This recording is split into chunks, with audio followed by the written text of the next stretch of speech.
Agora sim, pessoal.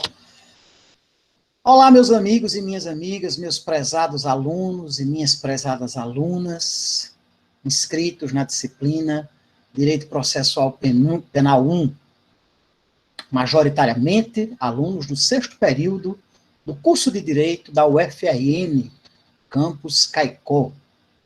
Na noite de hoje, segunda-feira, dia 18 de janeiro de 2021, nós estamos dando início ao semestre letivo, ao período letivo de 2020.2, em razão da catástrofe da pandemia da Covid-19.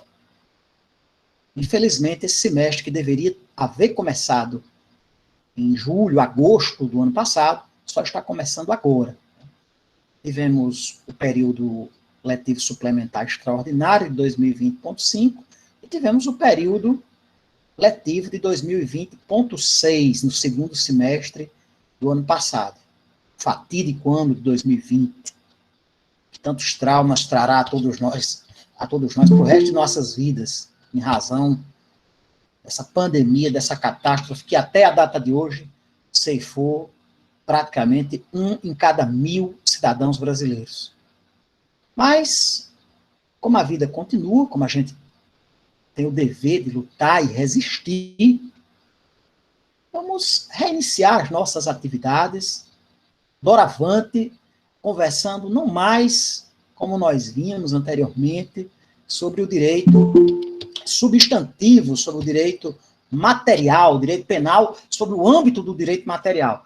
Agora nós iremos analisar, estudar os conceitos, os institutos inerentes ao direito adjetivo, ao direito processual penal, as formas, aos procedimentos processuais e pré-processuais que são utilizados no âmbito do direito processual penal brasileiro.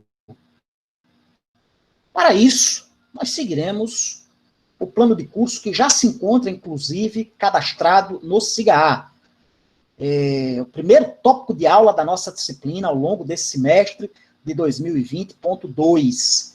Eu pediria às senhoras e aos senhores que, se assim o desejassem, por gentileza, acompanhassem a nossa modesta exposição, acompanhassem a nossa aula, também com a aba do SIGA aberto, sobretudo quem estiver no computador, né?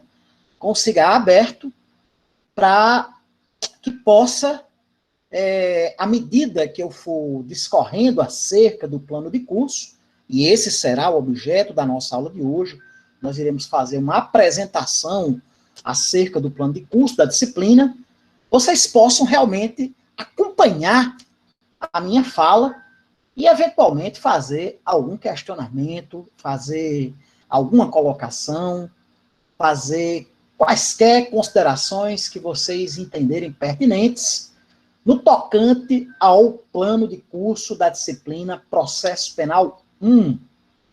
Essa disciplina, cujo estudo, esse componente curricular da nossa grade curricular, o curso de Direito da UFRN Campus Caicó, cujo estudo nós estamos iniciando na noite de hoje. Por favor, abram o plano de curso, que é o primeiro tópico da disciplina lá no SIGA. Por favor, pessoal, porque nós vamos, ao longo da aula de hoje, fazer algumas considerações a respeito do referido plano de curso. Alguma dúvida, pessoal?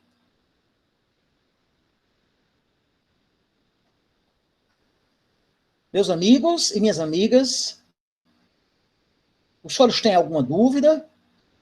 Alguma colocação a fazer? Tudo em ordem, né, Fran? Agora Kevin, não, beleza, Gleise. Isabel Rosa, não, né? Isabel, na Edson, tudo ok. Pronto, pessoal. Eu pediria a vocês que ficassem prestando bastante atenção, porque em razão da aula estar se dando como, no mais, as nossas aulas dar-se-ão ao longo do período, de modo remoto, a gente, infelizmente, se encontra na contingência inevitável de, eventualmente, a conexão oscilar, a conexão cair, tanto a minha quanto a de vocês. Por isso que eu peço a vocês que prestem bastante atenção. Qualquer anormalidade, seja no áudio, seja no vídeo, eu pediria a vocês, por obséquio, que fizessem a gentileza de me avisar. Certo, pessoal? Quando estiver tudo ok, não. Mas, se acontecer alguma coisa, por favor, me avisem por aqui ou pelo WhatsApp. Eu estava no WhatsApp Web, mas eu desativei, mas meu celular está aqui ao meu lado. Certo? Se acontecer qualquer eventualidade, eu pediria a vocês que fizessem o favor de me informar para que eu pudesse corrigir essa eventual lacuna, preencher esse lapso que, porventura, a conexão tenha nos provocado. Perfeito, pessoal? Pois, sem mais delongas, passemos ao estudo do nosso plano de curso. Como eu disse anteriormente, quem puder, por favor, acompanhe através do SIGA-A, que o plano de curso já está postado, é o primeiro item, o primeiro tópico de aula do nosso conteúdo programático, é justamente a apresentação do plano de curso. Certo, pessoal? Vamos lá, gente. Pessoal,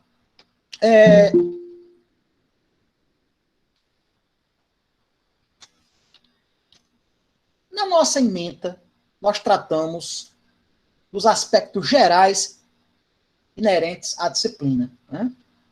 Nós temos por objetivo nessa disciplina proporcionar que os discentes venham a ter uma visão crítica acerca da sistemática processual penal brasileira, sobretudo da normatividade contida no CPP, no Código de Processo Penal do nosso país.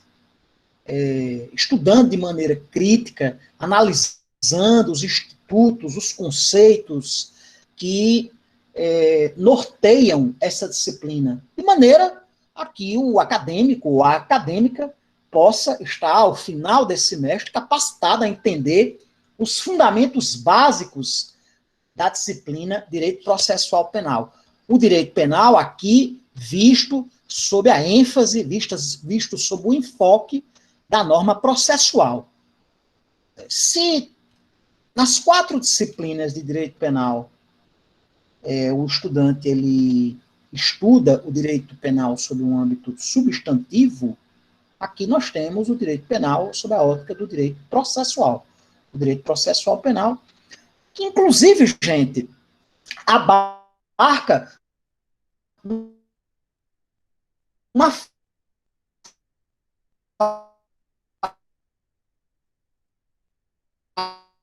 fase, sobretudo agora no início, que o nosso legislador penal adotou, certo? O áudio está travando, Léo? Léo está informando que o áudio está travando. É só no computador dele ou no celular dele, ou tá normal, né? Álvaro Getúlio informando que está normal. Léo disse que voltou, porque deve ter sido a conexão de Léo, talvez. Travou, né, Rodrigo? Infelizmente, essas oscilações são naturais, por isso, a necessidade imperiosa de vocês prestarem bastante atenção, certo? Em que pese a aula estar sendo gravada, e nada obstante ao fato de que a aula será postada a posteriori no YouTube, no SIGA, e talvez, não decidi ainda, mas talvez no Facebook, certo? No YouTube, insisto, pessoal, como disse, antes do início da aula, naquela conversa que nós estávamos tendo, antes de eu começar a gravar, eu pediria a vocês que fizessem a gentileza de entrar no meu canal no YouTube, certo? E, por favor, se inscrevam no referido canal para que vocês possam acompanhar as nossas aulas. A importância de nós gravarmos as nossas aulas, ela se dá por vários motivos. O primeiro deles é a possibilidade de proporcionar ao aluno, à aluna, que eventualmente não possa estar no ambiente virtual no momento da nossa aula, a possibilidade de, posteriormente, assistir aquela aula que ele ou ela veio a perder. Também há outro aspecto importante, que é a democratização do acesso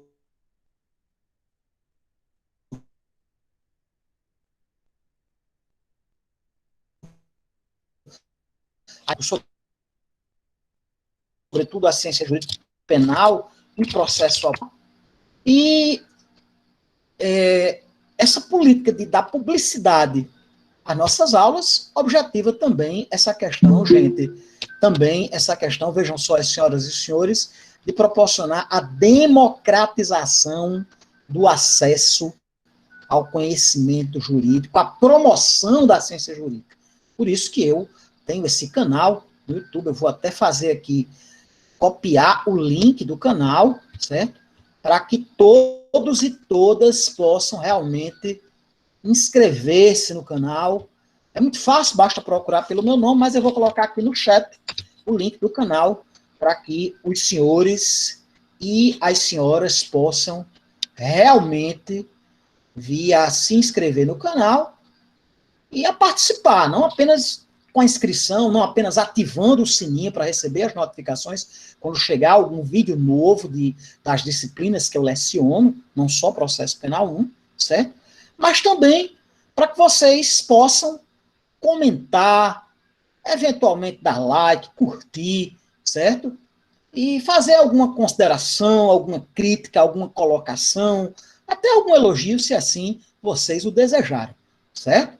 Por isso que é importante todos e todas providenciarem a inscrição no meu canal, certo? A fim de participarem das nossas aulas, não só no momento das aulas síncronas, mas também a posteriori, quando tiver postado no YouTube e no próprio SIGA, porque o SIGA disponibiliza a ferramenta de colocar um link externo, um vídeo do YouTube, um vídeo do Facebook, já fiz isso em ocasiões anteriores, e nós vamos fazer. De modo que as nossas aulas, a princípio, elas serão, e aí eu já passo, gente, para a questão da indicação metodológica, da disciplina, da metodologia da disciplina, certo? Desse componente curricular de 0127, o Direito Processual Penal 1, nesta turma que está matriculada no semestre 2020, no período 2020.2. Certo, pessoal? A metodologia, qual a metodologia que nós vamos entregar? A princípio, aulas expositivas que vão se dar de forma síncrona. Ou seja, a princípio, as aulas serão síncronas, eu as gravarei, certo? E tratarei de postá-las no YouTube e, concomitantemente, simultaneamente, no SIGA, certo? Para que depois vocês possam recapitular a disciplina, para quem perdeu a aula possa vir assistir, de repente, quem está, muitas vezes, o aluno ou a aluna que trabalha por escala, está de plantão, vamos supor, o aluno ou a aluna que é profissional da saúde, o meu abraço, as minhas congratulações, os meus parabéns para esses verdadeiros anjos ocultos, esses verdadeiros salvadores de vidas que arriscam a sua própria saúde, a sua própria incolumidade física e a sua vida nesse momento tão trágico da história brasileira e da história mundial, enfrentando a pandemia como verdadeiros guerreiros e guerreiras, como verdadeiros soldados nessa luta inclemente contra o flagelo da pandemia. Muitas vezes o profissional de saúde está por escala, não pode assistir a aula. Ele pode assistir no local onde ele esteja dando plantão, entre uma hora e outra, um atendimento e outro. O sujeito é policial, por exemplo, não sei se tem alguém aqui, e vai que está de serviço, está no quartel, ou está numa rádio patrulha, e ele, de repente, pode assistir a aula através da internet, através do Google Meet, certo? E, posteriormente, também através do YouTube, recapitulando a aula. Aí a importância de nós gravarmos a aula, publicarmos a aula através do YouTube, através do SIGA, e talvez eu resolva postar através também do Facebook, nesse afã de proporcionar a democratização do acesso ao conhecimento e à ciência jurídica, meus caros amigos e minhas caras amigas. Mas eu estava dizendo a vocês, no tocante à metodologia, a princípio as aulas serão síncronas, serão gravadas, de antemão eu já aviso, não vou precisar pedir autorização, não é? Para a gravação, porque eu já pedi nessa, estou pedindo aqui, todo mundo concorda, ninguém se opõe a que as aulas sejam gravadas, não é isso? Para que a gente não perca tempo, toda aula, eu perguntando se pode gravar, se todo mundo concorda. Eu acho que ninguém discorda, não é? Alguém faz alguma objeção, meus caros alunos e minhas caras alunas? Ninguém faz nenhuma objeção? Pronto, o silêncio é um silêncio consentivo, eu presumo que quem cala consente, como diz a sabedoria popular. Ninguém faz nenhuma objeção, suponho que todo mundo concorda, certo? Mas vamos lá. Além dessas aulas expositivas, que deverão se realizar através de forma síncrona, ou sincrônica, tanto faz, através do Google Meet, certo? Nós, eventualmente, faremos aulas assíncronas, através da postagem de aulas já previamente gravadas. Eu tenho material de outros semestres que eu poderia eventualmente postar no YouTube e no SIGA, certo? De modo que, eventualmente, eu possa vir também a gravar aulas na minha residência, no meu local de trabalho, enfim, e posteriormente postar através do SIGA e com o auxílio do Google Meet, que tem essa ferramenta de gravação, e do próprio YouTube também, ou do Facebook, de modo que, eventualmente, as aulas serão assíncronas. Professor, mas quando é que as aulas serão síncronas ou assíncronas? Gente, quando as aulas forem síncronas, eu informarei, como fiz na noite de hoje, através desse grupo que foi criado, certo? No WhatsApp, e através do veículo oficial de informação da UFRN, que é o sistema SIGA, certo? Eu vou postar o link através do SIGA e através do grupo no WhatsApp, conforme eu fiz na data de hoje, certo? Será postado e vocês terão acesso realmente ao ambiente virtual das nossas reuniões, das nossas aulas expositivas. Além das aulas expositivas síncronas e assíncronas, meus caros amigos e minhas caras amigas, nós vamos nos utilizar também na metodologia de estudo do nosso componente curricular, Direito Processual Penal 1, de estudos dirigidos, questionários, pesquisas, eventualmente pesquisas de doutrina, de jurisprudência, entre outros métodos de ensino-aprendizagem que, eventualmente, se façam realmente necessários ao longo do nosso semestre letivo, certo?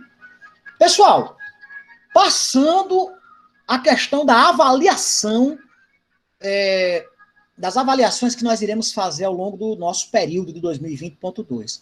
Serão feitos, a princípio, pelo menos 3 exercícios avaliativos, serão feitas pelo menos 3 avaliações, certo? Possivelmente nós faremos 2 avaliações por período, certo?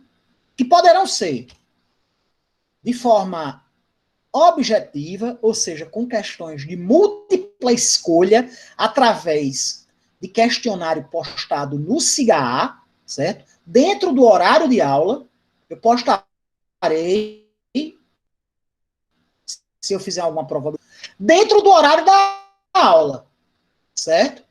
Para vocês analisarem e escolherem as alternativas que, no vosso entendimento, sejam mais coerentes com o direito processual penal brasileiro, sejam concetâneos com a realidade trazida pela nossa norma processual penal positivada, pela doutrina e pela jurisprudência pertinente aos temas que serão por nós estudados.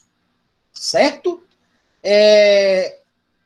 Faremos também provas dissertativas. Como serão essas provas dissertativas? Evidentemente que os nossos encontros presenciais, eles estão pelo menos até segunda ordem, pelo menos até se resolver esse estado de coisas terrível que nós estamos vivenciando. E a boa notícia é que o Estado do Rio Grande do Norte, ele já está promovendo, desde a data de hoje, o cadastramento para a realização da vacinação, certo? É importante todo mundo fazer o cadastramento, certo? Mas até que todo mundo seja vacinado, certo? Nós temos aí aproximadamente 40 e poucas mil doses da vacinação a princípio. Nós temos um estado com quase 4 milhões de pessoas. Evidentemente que a vacinação ela vai ser paulatina, observando, queira Deus, as ordens de prioridade relativas aos grupos de risco. Até que essa situação se resolva, nós, infelizmente, estaremos condicionados a continuar com o ensino remoto, a continuar com esses nossos encontros virtuais, utilizando-nos das ferramentas que a internet nos proporciona, certo? Desse modo que uma prova dissertativa ou objetiva presencial é inteiramente impossível. Como serão essas provas dissertativas? Serão realizadas ou através de provas realizadas no horário da aula com questões dissertativas, ou através de trabalhos a serem feitos ou individualmente ou em grupo, certo? Para serem enviados, se forem individuais, prestem atenção, para o SIGA, e se forem feitos em grupos de alunos, para o meu e-mail, que todo mundo tem. Vocês não são meus alunos de primeira viagem, já foram meus alunos em outras disciplinas, mas para quem eventualmente perdeu, ou se há algum aluno aqui que não seja matriculado regularmente no seu período, algum novato, alguém que esteja fora, alguém que esteja desnivelado, por favor, anotem o mariotrajano@gmail.com. Vou postar aqui no chat para não haver qualquer espécie de dúvida, certo? Aí vamos combinar desde já o seguinte: se porventura as aulas forem, as provas forem dissertativas, se elas forem questionários a serem resolvidos individualmente, certo? O meu e-mail, pessoal, e o meu telefone, que também é o WhatsApp, certo? Por favor, não se acanhe de me fazer perguntas, questionamentos, considerações. Vamos manter essa linha de contato cotidiano. Eu só não prometo responder na hora, porque eu sou uma pessoa muito ocupada, logicamente, como todo mundo, né? E além do exercício da docência e além da turma de vocês, eu tenho outras disciplinas. Eu tenho o exercício da advocacia. E, evidentemente, tenho também, sobretudo nesse momento em que é necessário o isolamento social, eu, como pai de família, como esposo, como profissional da advocacia, como tenho meus outros afazeres, né? A vida da gente não se resume exclusivamente ao FRI, assim como vocês têm seus estágios, têm trabalhos, quem já se dedica a uma atividade profissional, tem a casa para cuidar, quem já for casado, quem já tiver uma família. Eu não me comprometo a responder na hora, mas na medida do possível, tá aí Fran, que é testemunha. Cadê Fran? Fran está assistindo a aula, Fran? Ela entrou, não sei se está assistindo. Tá. Beleza, Fran. Tá com sem microfone, minha filha? Opa! Dê preferência à oralidade, viu? Tá dando para ouvir? Sim, tá aí Fran, que é a líder da turma. Tá perfeitamente, meu amor, perfeitamente. Um abraço, minha cara, Fran. Outro professor. Sim, tá aí Fran, que não me deixa mentir, que eu sou extremamente disponível à resolução de questionamentos, de dúvidas. Não garanto responder na hora, porque eu posso, por exemplo, estar dirigindo, posso estar, evidentemente, numa audiência, as audiências agora também por meio virtual, né? Posso estar preparando uma aula, preparando uma prova, posso estar desenvolvendo alguma atividade doméstica no seio do meu lar, junto à minha família, e, evidentemente, eu não vou me comprometer a responder na hora, mas responder não é, Fran? Eu sempre respondo. Não é verdade, minha amiga? É verdade, sim. Pois vocês se sintam à vontade para qualquer consideração, qualquer dúvida, qualquer questionamento que surgir, entrar em contato através do meu e-mail, através do meu celular, do meu WhatsApp, ou do Facebook também. O pessoal que me tem em seu círculo de amizades no Facebook, por favor, quando sentir a necessidade, por favor, valham-se dessa rede social para entrar em contato comigo, certo? Só não vamos deixar dúvidas, só não vamos deixar obscuridades, só não vamos deixar lacunas. Eu peço às senhoras e os senhores que procurem ao longo do período manter essa interatividade com o professor da disciplina Direito Processual Penal 1. Aqui, pessoal, meu celular, meu WhatsApp, é o mesmo número, eu tenho esse número há 17 anos, 16, 17 anos, é o meu número principal, certo? De celular e de WhatsApp. Por favor, salvem na agenda de vocês, certo? E quem quiser já dá um toque para mim, por favor, mande um toque para o WhatsApp, certo? Que eu vou ter, com o seu nome, logicamente, que eu vou ter o maior prazer em salvar, certo? Para que a gente mantenha essa interatividade, essa comunicação telefônica e virtual permanente. Eu só pediria a vocês, porque tem aluno, gente, que é o seguinte, não estou falando de ninguém aqui não, mas tem aluno que chega, manda uma mensagem de WhatsApp, não dá bom dia, não dá boa tarde, não pergunta como o professor está, certo? Não se apresenta. Eu acho inadmissível você iniciar um contato, um diálogo, sem se apresentar, presumindo que a pessoa saiba quem você é, certo? Aí chega, professor, vai ter aula síncrona na manhã? Certo, diga quem você é, de qual turma você é, qual componente curricular você está matriculado, né? Não estou dizendo que é o caso de ninguém aqui, mas acontece muito comigo. O aluno chega, professor, é verdade que vai ter prova sexta-feira? Nós devemos primar pelas boas regras de convivência social, não é? Devemos primar pela boa educação. Olá, professor, boa noite. Olá, professor, boa tarde. Isso não é nem necessário ensinar, porque vocês são quase bacharéis em Direito, estão na metade do curso, mais da metade do curso, são todos rapazes e moças, alguns já senhores ou senhoras, que eu presumo que sejam dotados de boa educação, de estilo, de uma têmpora elegante, educada. Não é nem necessário dizer isso. Mas eu simplesmente abomino quando alguém fala comigo pelo WhatsApp. Professor, vai ter prova amanhã? Professor, vai ter... As aulas... Aí não diz quem é. Certo, eu não sei como é seu nome, eu não sei em qual turma você está matriculado. Entendeu?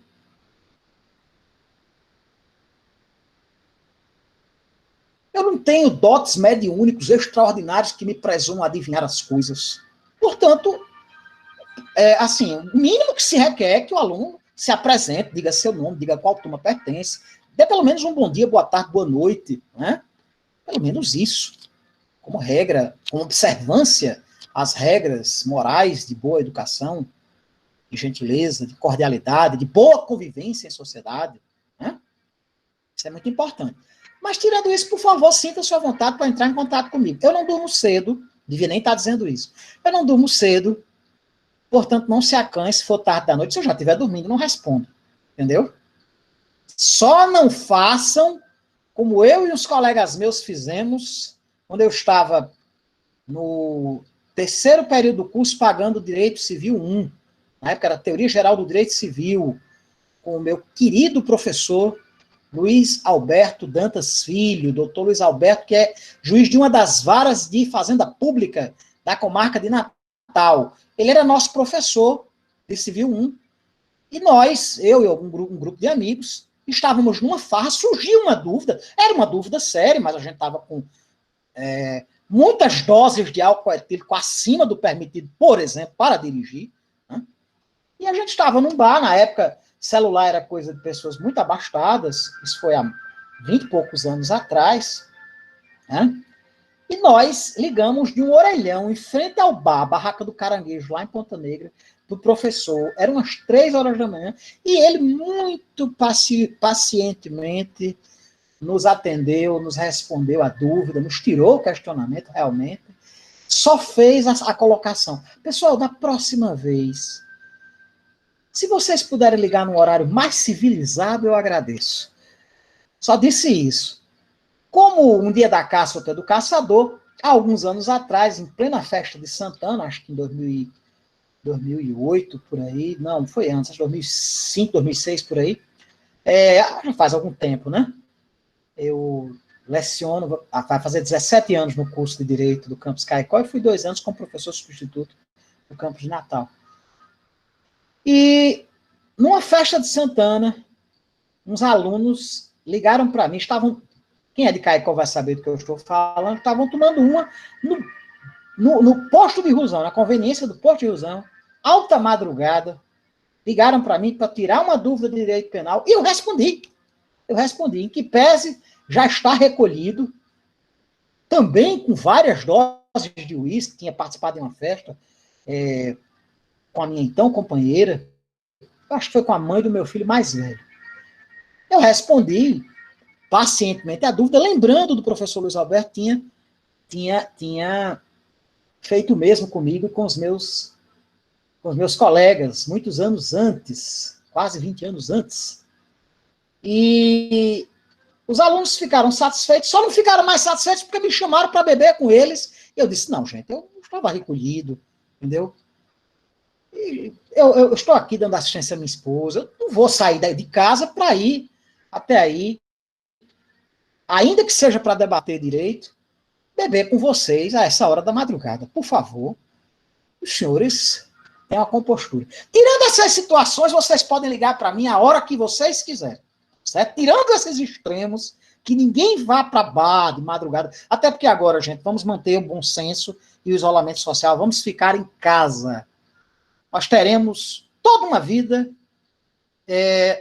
para aproveitar os prazeres que a vida noturna, que as saídas a bares, a restaurantes, lanchonetes, podem nos proporcionar. No presente momento, por uma questão de cidadania, por uma questão de consciência, por um dever cívico e humanitário, eu peço a vocês, meus amigos, em nome de Deus, que fiquem em casa, vamos ficar em casa, vamos preservar o isolamento social e vamos tentar combater a propagação dessa pandemia que já ceifou a vida de quase 212 mil brasileiros e 1 em cada 1.000 cidadãos brasileiros que já perderam as suas vidas por esse implacável flagelo, por essa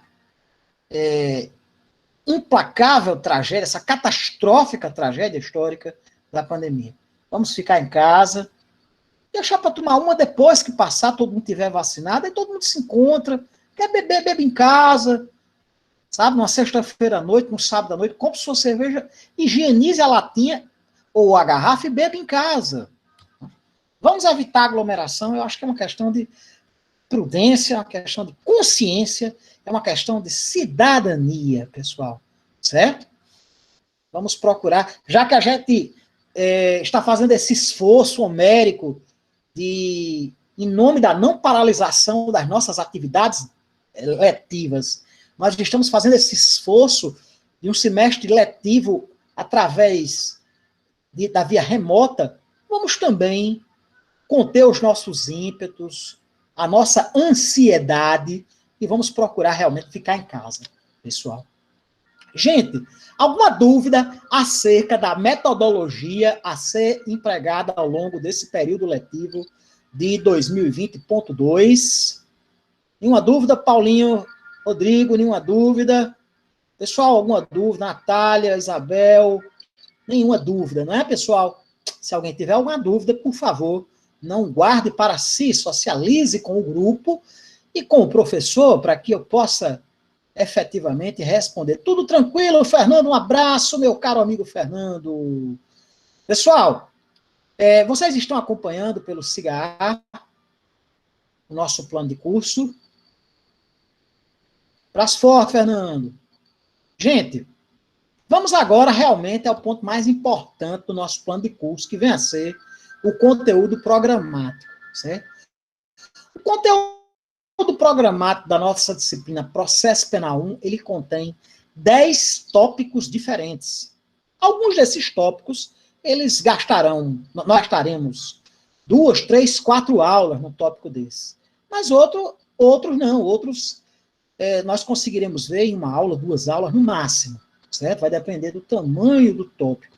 Eu vou fazer uma breve consideração acerca do conteúdo programático, para que depois eu fale acerca da bibliografia. Só antecipando um pouquinho, pessoal. No que diz respeito à bibliografia, essa bibliografia contida no plano de curso da disciplina, ela abrange um rol meramente exemplificativo. Não se trata de um rol restritivo. Esse rol é extensivo no sentido de que, eventualmente, quem, porventura, tiver maior afinidade com outro doutrinador e que quiser adotar como livro de referência, de orientação para o semestre, possa vir a adotar outro doutrinador, outro compêndio, outro livro, certo? Não há necessidade de seguir cegamente a bibliografia postada pelo professor. Eu postei essa bibliografia porque são os livros que eu tenho como referências bibliográficas, como referências doutrinárias dessa disciplina. Mas, evidentemente, que esse rol é, como eu disse a vocês, suscetível de permitir ampliações, de permitir extensões, para que outros livros e outros autores possam, eventualmente, vir a ser estudados pelas senhoras e pelos senhores. Eu peço a vocês, todos e todas, que não acumulem matéria, certo? Que a partir do momento que for ministrado um conteúdo, vocês já procurem estudar. Eu vou postar aqueles meus tradicionais roteiros de aula, certo? Aqueles roteiros, eles são, como o próprio nome diz, um roteiro, eles são roteiros que vão indicar um norte, são sínteses, são resumos dos conteúdos que serão ministrados ao longo das nossas aulas.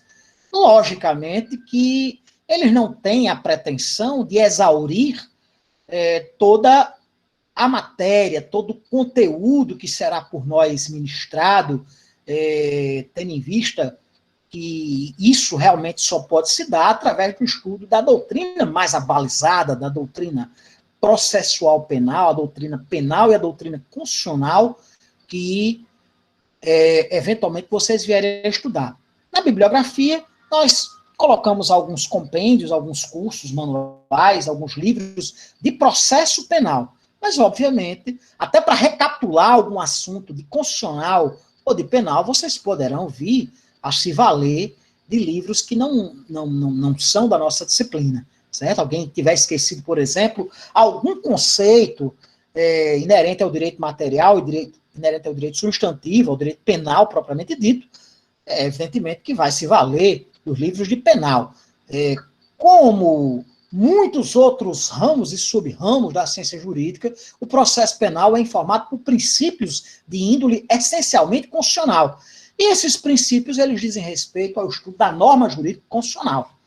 Obviamente, haverá situações em que vocês poderão se valer da doutrina constitucionalista para suprir alguma lacuna, para rememorar algum conceito que eventualmente tenha vindo a ser esquecido por vocês, certo?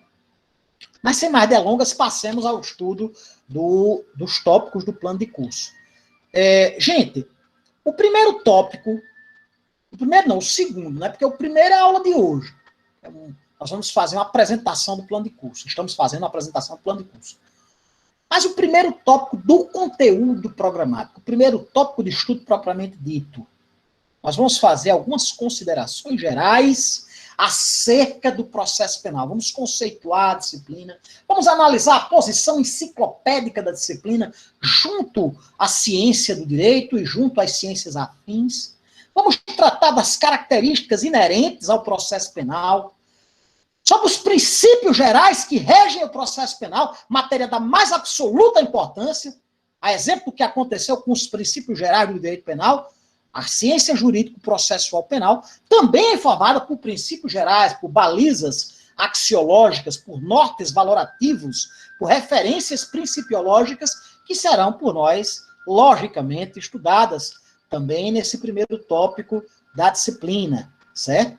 Vamos estudar os sistemas processuais penais. Isso foi alvo, obviamente, do estudo da disciplina Teoria Geral do Processo. Nós sabemos que, no tocante à sistemática adotada pelo processo penal, ele pode ser acusatório, inquisitório ou misto. Acusatório, quanto às funções de julgar e de acusar, encontram-se desvinculadas, desenfeixadas, são exercidas por órgãos diferentes. De um lado, um órgão judicante, por outro lado, um órgão, ordinariamente, a ação penal promovida pelo órgão do Ministério Público, na ação penal pública, que é a regra, né, com salvas exceções, em que se permite a ação penal privada, em que se concebe que o próprio titular do direito ofendido, por si ou por seu representante legal, constitua um advogado para ingressar com poderes específicos para tal, com a ação penal, certo? Mas, via de regra, o processo penal ele é provocado por iniciativa de um órgão do Ministério Público, através do exercício do direito de ação pertinente, na maioria dos delitos, ao órgão ministerial, ao órgão do Ministério Público. Nós temos um sistema acusatório, a função de julgar nas mãos do judiciário, e a função de acusar, a função de pedir, porque nós temos um processo penal de partes no sistema acusatório, certo? A função de pedir nas mãos de um órgão da administração pública, de um órgão do Estado, que tem justamente essa função constitucionalmente definida de ajuizar a ação penal. Nós temos, por outra banda, o sistema inquisitório. O sistema inquisitório, ele é caracterizado pelo fato de que as funções de acusar e julgar, elas se encontram vinculadas, unidas, elas se encontram juntas. E é desnecessário dizer todos os inconvenientes que o sistema inquisitório proporciona, porque se o mesmo órgão que acusa julga, é óbvio que ele não vai ter a necessária imparcialidade, a necessária isonomia, o necessário despreendimento, a necessária isenção para julgar com exatidão, julgar de forma desvinculada psicologicamente, desvinculada emocionalmente da causa que é o sistema inquisitório. Ele era muito utilizado, por exemplo, nos processos do Tribunal do Santo Ofício, da Santa Inquisição, promovido pela Igreja Católica nas idades média e idade moderna, né? Quando verdadeiras barbaridades, verdadeiras torpezas foram cometidas contra os direitos da pessoa humana, em nome do princípio inquisitório, em nome da busca de uma verdade que não era a verdade real, formal, mas sim a verdade que os juízes, que eram também acusadores, gostariam de ouvir, baseado em superstições, em mitos, em crendices, incredulidades de natureza religiosa que não mais se admitem nos tempos contemporâneos, certo? Nós vamos tratar também da eficácia da lei processual no tempo, no espaço, em relação às pessoas. Nós vamos ver que a lei penal, assim como a lei processual penal, como também a lei penal, ela tem vigor no tocante às dimensões de tempo, espaço, e no tocante a determinadas pessoas. Por exemplo, no que diz respeito à competência ratione persone, a competência em razão da pessoa, quando por determinadas prerrogativas de foro ou função, há uma jurisdição própria, certo? Para julgar as eventuais acusações de atos ilícitos praticados por esse ou aquele agente público que, por disposição constitucional, tenha uma prerrogativa de foro, uma prerrogativa de função, certo? Nós vamos trabalhar também a questão das fontes do direito processual penal e da interpretação da norma penal, da norma processual penal, certo? Vamos estudar ainda nesse tópico a questão da estrutura do código, certo? Vamos falar rapidamente acerca da história e da estrutura, da forma como o código é sistematizado, e bem como da legislação processual não contida no no CPP, que há determinados delitos, inclusive, que possuem uma sistemática própria, uma sistemática que, ora, é delimitada pela Constituição, ora, é delimitada pela legislação penal extravagante. Aí nós temos como exemplo a lei antidrogas, que há um sistema próprio, a lei de imprensa, certo? E nós vamos tratar acerca justamente dessa legislação processual em vigor na última parte do estudo desse primeiro tópico do nosso conteúdo programático. Na sequência, pessoal, nós vamos estudar o procedimento administrativo do inquérito policial. Eu gostaria de deixar bem claro aqui, às senhoras e os senhores, que inquérito não é processo, certo? O inquérito policial, ele guarda características de verdadeiro procedimento administrativo. O inquérito, na realidade, e há alguns doutrinadores que dizem que nós adotamos um sistema misto, não um sistema acusatório, porque nós teríamos uma fase em que seria, que valeria o sistema inquisitório, uma fase pré-processual, e uma fase processual propriamente dita, onde haveria a vigência do sistema acusatório, certo? No inquérito policial, não vigora o contraditório, o devido processo legal e ampla defesa, até porque não há processo. Há uma mera colheita de informações por parte da administração pública, no afã de instrumentalizar eventual ação penal que possa vir a ser instaurada, quer no tocante à ação penal pública pelo Ministério Público, quer no tocante a particular por parte da ação penal privada. Certo? Na ação penal pública, de forma incondicionada ou de forma condicionada, que é a representação do ofendido, que é a requisição do ministro da Justiça, certo? O inquérito policial, ele observa as seguintes características: ele é não contraditório, ele é inquisitório, ou inquisitorial, certo? Ele não admite o contraditório, não admite a ampla defesa, ele é um processo sigiloso, muito embora essa natureza sigilosa seja relativizada. Inclusive, existe uma súmula, uma súmula prolatada pela nossa Suprema Corte, que dá acesso aos advogados, em nome do direito à ampla defesa, dá acesso aos autos dos inquéritos na integralidade, desde que tenham sido produzidos os atos. O inquérito é sigiloso, por exemplo, o tocante é um ato que não tenha sido produzido, como, por exemplo, um mandado de busca e apreensão que não tenha sido cumprido, um mandado de prisão que não tenha sido cumprido, certo? Uma determinada diligência que a autoridade policial venha a realizar, que ainda não tenha sido realizada, certo?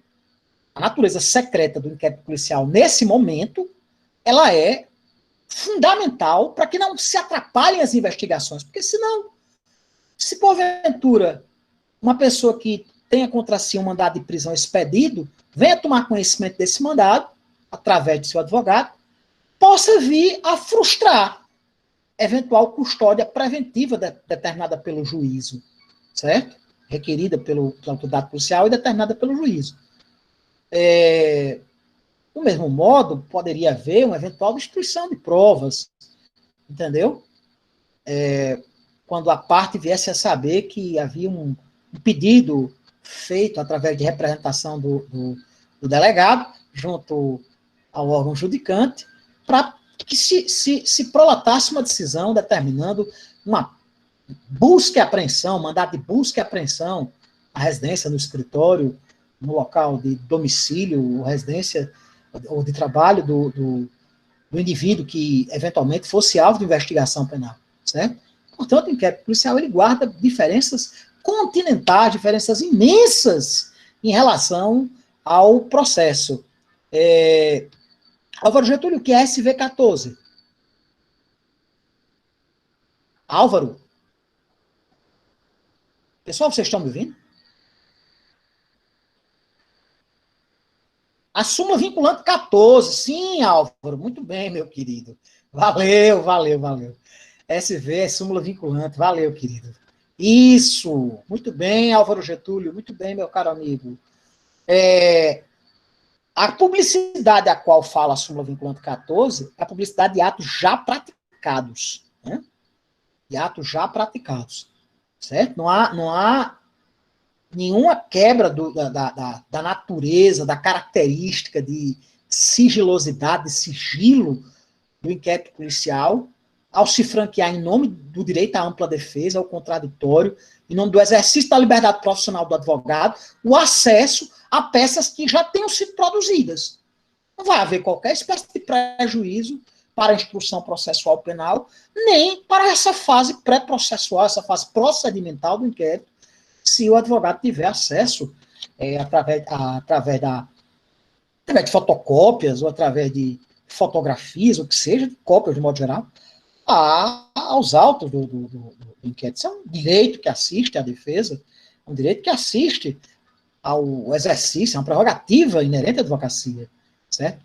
Nós vamos falar da definição que vem a ser inquérito policial, vamos falar qual é a finalidade, quais são os fundamentos, quais são as espécies de inquérito policial, quando é que o inquérito policial surge? O inquérito policial pode surgir de ofício, através de promoção, pode surgir através de ofício expedido pelo órgão judicante, pelo Ministério Público, através da chamada delatio criminis, ou notícia criminis, que é quando o particular leva ao conhecimento da autoridade policial a eventual prática de um determinado ilícito penal, certo? Nós vamos estudar a competência para a presidência do inquérito policial, que ordinariamente pertence à autoridade policial, seja ela o delegado de Polícia Civil Federal, certo? Vamos estudar a questão da iniciativa, de como é que se procede à instauração do inquérito policial.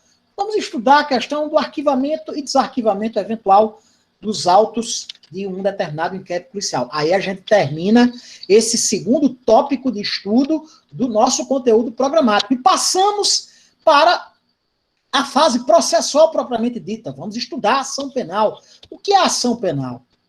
A ação penal, Natália Vivian, só se aplica às diligências já documentadas muito bem.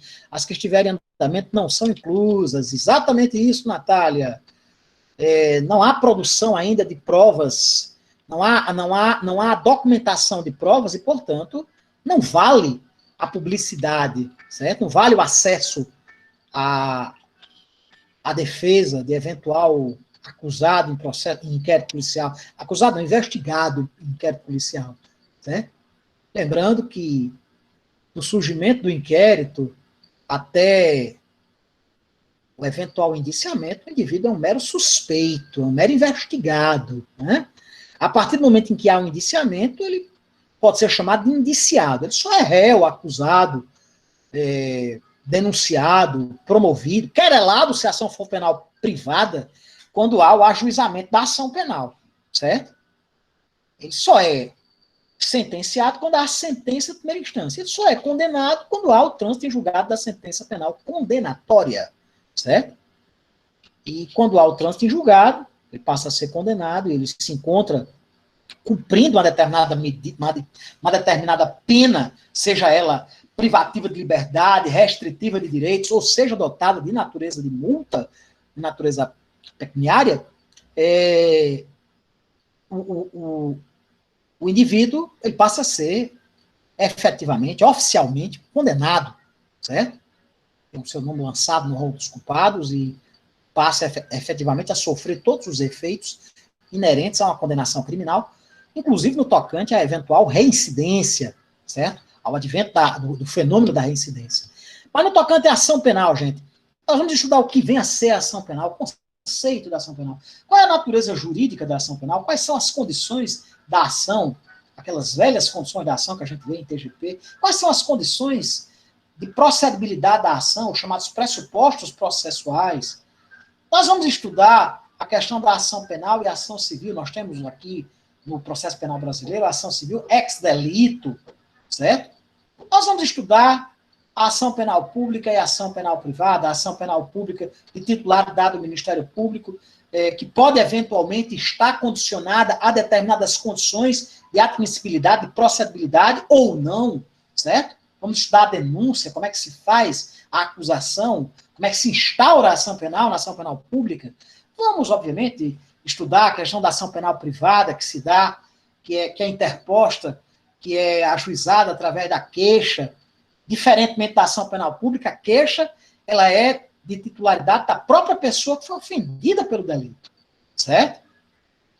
E aí a gente esgota o tópico ação penal e passamos para o quarto tópico e vamos estudar a questão da jurisdição e da competência. Quais são os conceitos determinativos para a adoção dessa ou daquela regra de jurisdição e competência? Tratar da diferença entre o que é jurisdição e o que é competência. A jurisdição é uma das funções inerentes ao poder jurisdicional. A jurisdição, a função, o poder, a função e a atividade do Estado inerente a dizer a quem pertence o direito, resolver, dirimir os conflitos intersubjetivos havidos entre os particulares ou entre esses e o Estado. Né? A competência pode ser classificada como uma porção de jurisdição que compete a cada órgão judicante, a cada juízo ou tribunal. Né? Nós vamos estudar os critérios constitucionais de determinação e modificação da competência. Vamos tratar dos efeitos, da incompetência e seus eventuais efeitos. A incompetência que pode levar à nulidade relativa, que é aquela nulidade que só pode ser arguida pela parte supostamente prejudicada, e a incompetência absoluta, que é aquela que contamina todos os atos processuais de pleno direito. A competência absoluta é aquela em que o próprio ato processual ele não tem qualquer espécie de validade ou possibilidade de convalidação, certo? E aí a gente termina de estudar o tópico número 4 do nosso conteúdo programático e passa para o tópico número 5, que fala das questões prejudiciais. E aí são questões que eventualmente são abordadas pela defesa, no tocante às exceções, por exemplo, a exceção de suspeição, a exceção de impedimento, como, por exemplo, a questão do incidente de insanidade mental, que também será tratado nesse tópico número 5, da chamada restituição de coisas apreendidas, que é um procedimento cível dentro do processo penal, certo? Das medidas assecuratórias, como as medidas destinadas a resguardar o regular trâmite da marcha processual, certo? E aí nós vamos falar das medidas, inclusive, a própria prisão preventiva, certo? Que será objeto mais lá na frente, lá no tópico de número 8, certo? Mas vamos falar, assim, muito a prioristicamente, desse tópico 5 também. Aí vamos para o ponto 6º, vamos falar da questão da prova no processo penal. Conceito de prova, o que é a prova no processo penal? Quais são os objetos que podem ser alvo de prova, certo?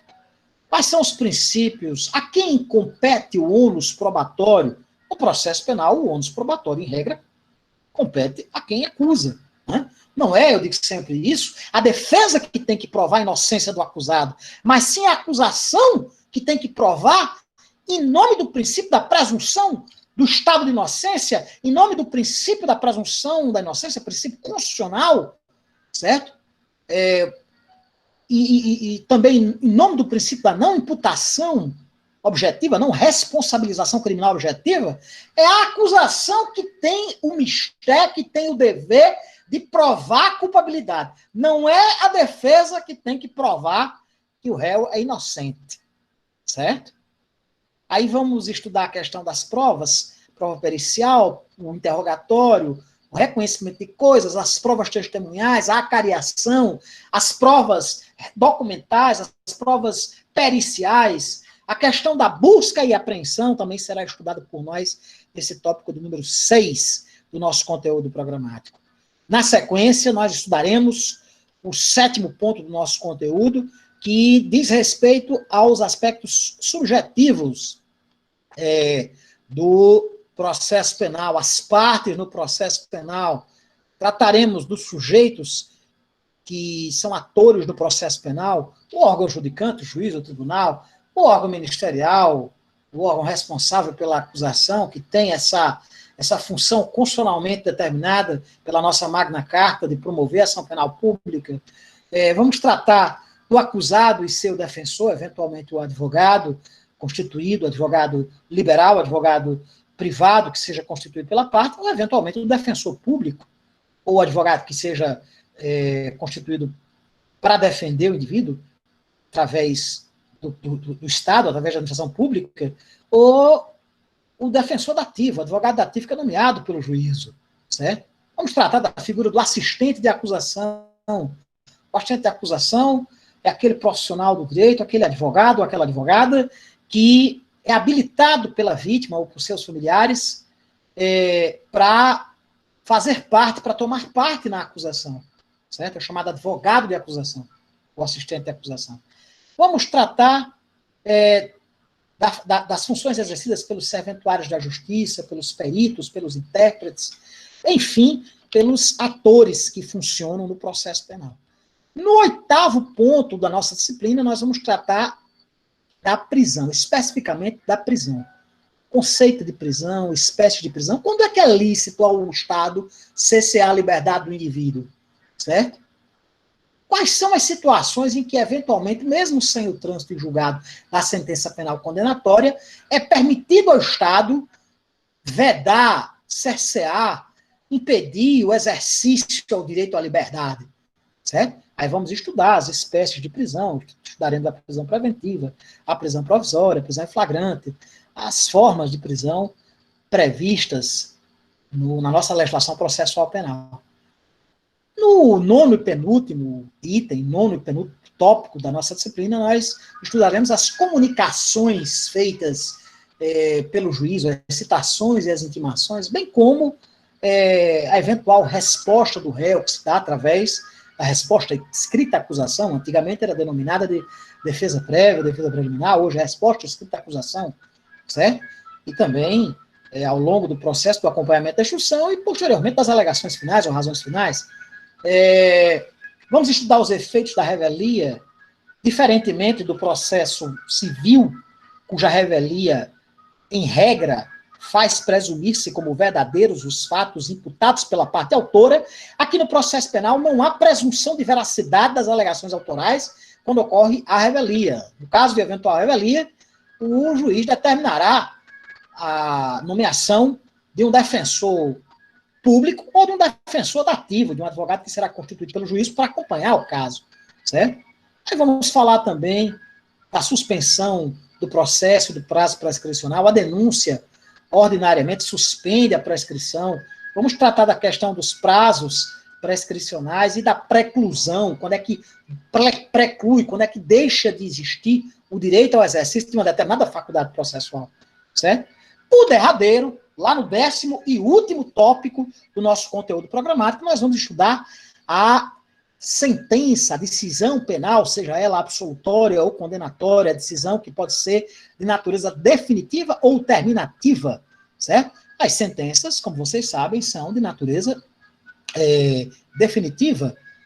Aliás, podem ser de natureza definitiva ou terminativa, né? A sentença é a decisão que encerra o processo, definindo-o, dizendo a quem pertence o direito, aí a sentença será definitiva, ou apenas concluindo o processo e a sentença será terminativa. Vamos também, nesse tópico, estudar as demais decisões judiciais inerentes. Eu botei só da sentença, mas vamos estudar as decisões inerentes ao processo penal, certo?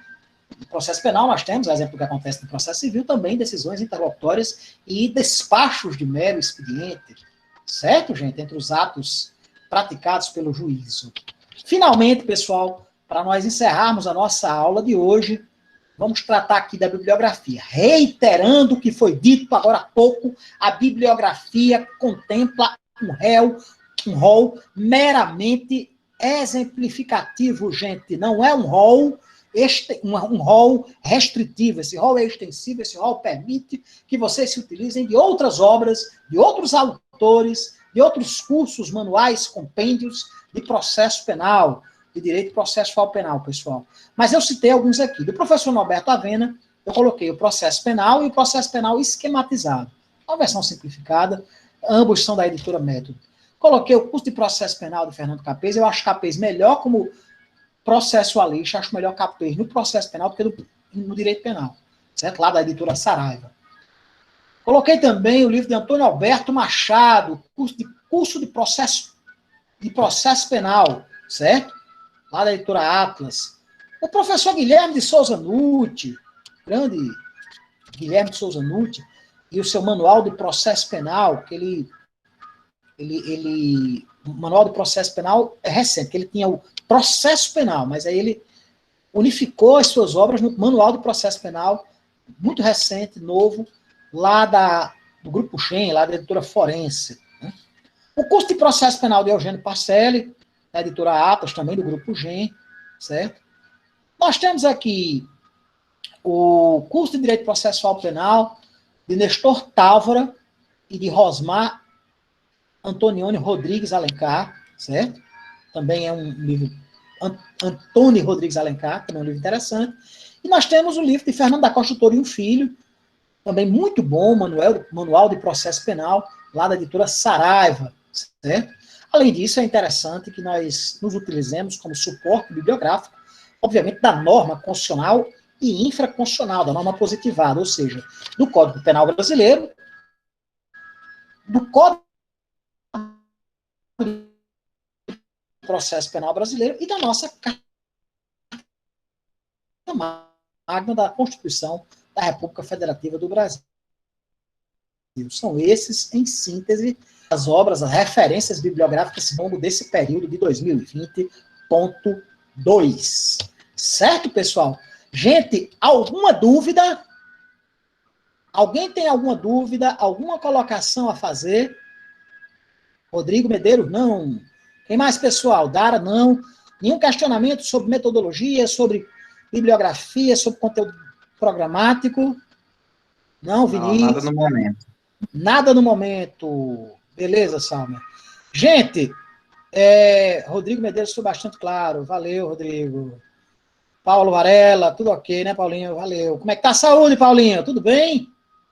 Tudo, graças a Deus, caminhando, né, meu amigo? Muito bem, fico muito feliz em saber disso. Muita força, muita saúde para você e para todos nós nesse momento tão difícil que nós estamos vivenciando. Bom, meus queridos e minhas queridas, eu tenho que agradecer, não, Paulinho, prazer é todo meu, um abraço fortíssimo aí. Léo, temos aula de outra disciplina agora. Boa noite, professor. Valeu, Léo, um abração. Gente, pois uma ótima noite a todos e a todas. Que Deus os abençoe e os acompanhe. Me despeço de todos e de todas, desejando uma excelente noite, uma excelente semana e um excelente período letivo. Valeu, Eusébio? Um excelente período letivo para vocês todos e todas. Fiquem com Deus, meus amigos. Boa noite e até a próxima aula, pessoal. Tchau.